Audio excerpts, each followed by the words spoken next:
Sir? He's dead.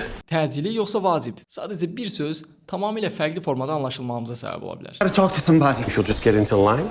But it's important. And into line, sir. Sir, I can help you now. Sir? Excuse me? Sir? He's dead. Biraz əvvəl baxdığımız videodan da gördük ki, doğru sözü düzgün anda istifadə etmək çox vacib, hətta həyati əhəmiyyətli ola bilər. Hamımız dili şuurlu şəkildə öyrənməmişik. Dili fərqində olmadan öyrənmişik. Bu da o deməkdir ki, dili istifadə edirik, amma onun üzərinə düşünmürük. Nəticədə isə çox vaxt sözlərin haqqını verə bilmirik, ünsiyyətin gücünü tam olaraq istifadə edə bilmirik. Bir hekayə danışım. Bir dəfə dostumla dağa getməli idik və getməmişdən əvvəl yazdı ki, kameranı sən götürürsən, yoxsa mən. Mən də dedim, kamera ağırdır, daşımaq mənə çətin olacaq. Dedi, mən götürərəm. Sonra tur günü gəldi, getdik dağa. Maşından düşəndə dostum məndən soruşdu. Kamera hanı? Dedim, hansı kamera? Dedi, danışdığımız kamera. Dedim, nə danışdıq ki? Araba nerede? Müşteride. Para nerede? Yarın verecekler. Araba nerede? Müşteride.